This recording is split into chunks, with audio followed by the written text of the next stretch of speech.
नमस्कार आपण मानक स्वागत करुच्ची मो चैनल फाडू किचन को। आज सकाल सकाल मत नई चिंगुड़ी मिल जाइए। देखो ता साइज केते बढ़िया अच्छी। चिंता कले आज नई चिंगुड़ी माछ झोल गोटे हम तो आपण मान सहित निश्चिंत शेयर करने चाहिए नई चिंगुड़ी माछ झोल। ता पूर्व जदि आप मो चैनल को सब्सक्राइब करना एबे सब्सक्राइब करनियंतु आ पाखरे थवा बेल आइकन को प्रेस करनियंतु आ बेल आइकन ने ऑल सिलेक्ट करनेबे जा फल मोर सबुजाक रेसिपी आपको प्रथम नोटिफिकेशन मिल जिवो।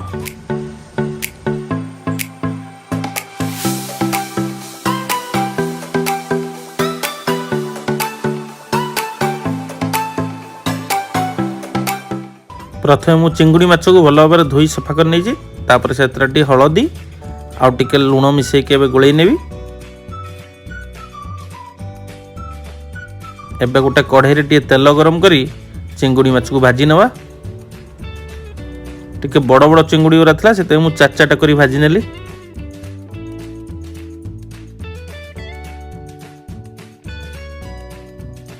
एबे चिंगुड़ी माछ सब जगह मु भाजी सारलेनी।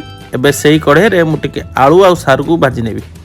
जदि आपण सारू खाऊना कि आलू खाऊना आपण खाली झोल मध्य करि परिबे किंतु सारू आलू एथरे पकेले जो टेस्ट आसे ता कथा नियारा। एबे आलू सारू आउ चिंगुड़ी मोर भजा होइकी रेडी रहीगला। एबे से कढ़ाई रे मु आउ टिके तेल पकई नेबी। तापरे सेथरे गोटे छोट चम्मच चीनी पकई देली। चीनी टिके गरम ए बळे रेड ही आसला। ता देरे मु पकई नेली तेजपत्र आउ दालचीनी। एबे मु दीटा पियाज नेछि ताको एबे काटिकी पकई नेबी। आउ पियाज को नाली होवा पर्यंत टिके भलो की भाजी नेबी। पियाज भाजी होवा भितर आमे प्रथमे गोटे मसला प्रस्तुत करनबा। ता पई नेछि मु फाळे पियाज गोटे रसुण को कुला छड़ाई नहीं आउ अल्प खंडे अदा आउ चारिटा सुखिला लंका। एबे पियाज हमर भाजी की रेड हो गलानी। एबे आमे बाटी रखती मसला को सेते ऐड करनबा।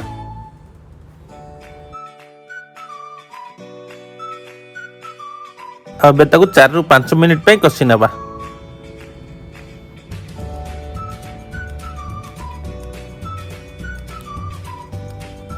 हमर एबे मसला कसी हो गलानी।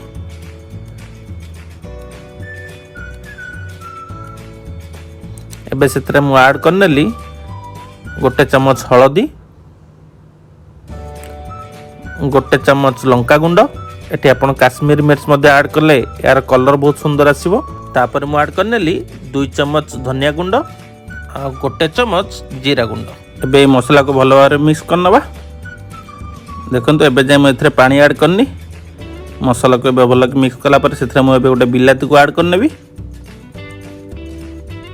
तापर टिके भलो भाव कषि नेबी। आउ तापर सेथरे मु ऐड करनेबी गोटे बड़ चम्मच लुण।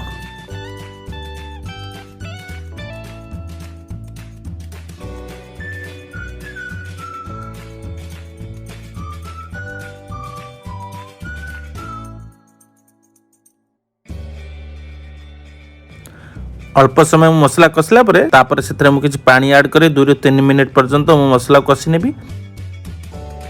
आउ सेथरे बे मु ऐड करनेली गोटे बड़ चम्मच मीट मसला आउ आधा चम्मच गरम मसला।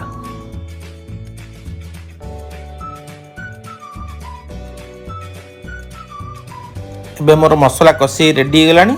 एबे सेथरे मु ऐड करनेबी भाजी रखथिबा आलू आउ सारू। तापर सेथरे टिके पानी देकी मु किछि समय पई याकू घोड़ेई की रखि नेबी काहेकि ना आलू टिके सिजिया पई टिके टाइम लागिवो। 2 रु 3 मिनिट घोड़ेई की रखि नेबी।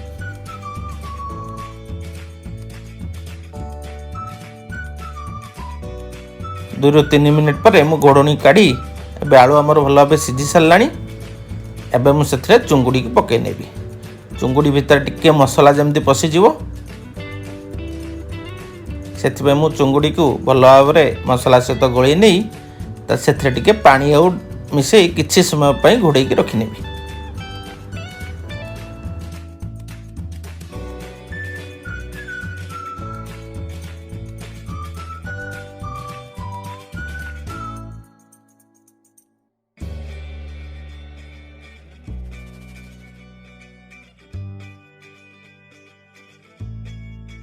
एबे मु घोड़नी को काढ़ी देखंतु चिंगुड़ी केमती मसला सहित बहुत भल भाव मिक्स हो जाइए।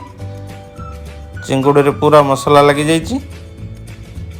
एबे हमर रेडी गलानी ଚୁଙ୍ଗୁଡ଼ି ଝୋଳ। ଝୋଳ ପାଇଁ ଏବେ ଆମେ ସେଥିରେ ପାଣି ଆଡ଼୍ କରିନେବା।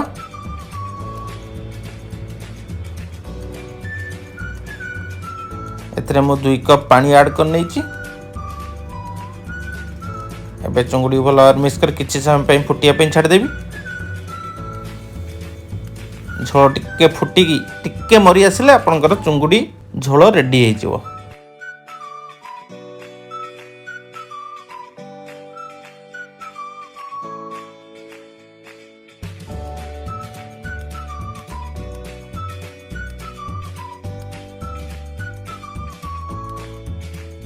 मोर चुंगुड़ी माछ झोल रेडी हो गलानी।